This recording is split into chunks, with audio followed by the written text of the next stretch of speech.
श्री कृष्ण के महलों को जाता है। तो द्वारपालों ने रोका। अरे ब्राह्मण, किधर को जा रहे हो?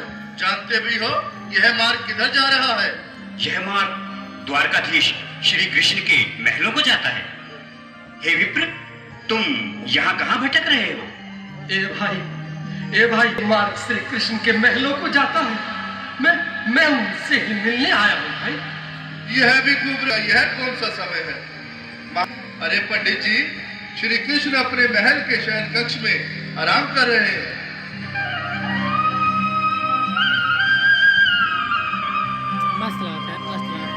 देखो देखो ये गरीबी का हाल, कृष्ण के दर पे विश्वास लेके आया हूँ।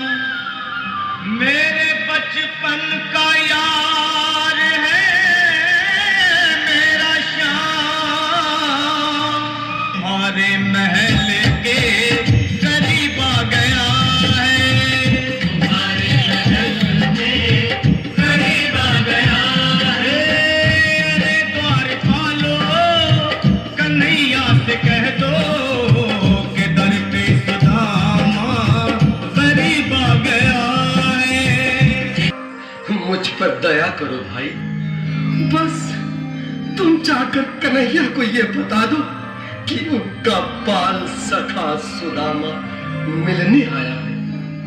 मेरे इस फटे हाल पर मत जाओ भाई, तुम बस जाकर मेरा संदेश उस कृष्ण। मिले हैं तुम ठहरे दीन निर्धन फटेहाल ब्राह्मण, तुम्हारे अंग अंग से गरीबी बदहाली झलक रही है।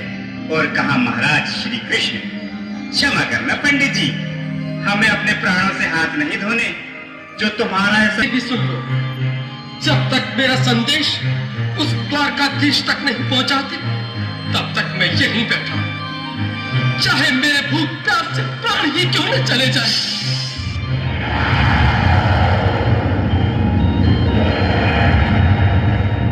अरे साथी, यह ब्राह्मण तो बहुत हठी है। हाँ भैया, सुबह से शाम होने को है, पर ये यहाँ से जाने का नाम ही नहीं ले रहा। अरे देखो तो सही, इसकी देह कैसे कांप रही है, लगता है जैसे प्राण हाथों पर अटके हैं। भगवान न करे अगर ब्राह्मण ने यही प्राण त्याग दिए तो, और अगर ये समाज का संदेश पहुंचा दे। ऐसे करो, तुम जाओ भैया, तुम उम्र में बड़े ठहरे, मेरी बात को समझो, तुम ही जाओ।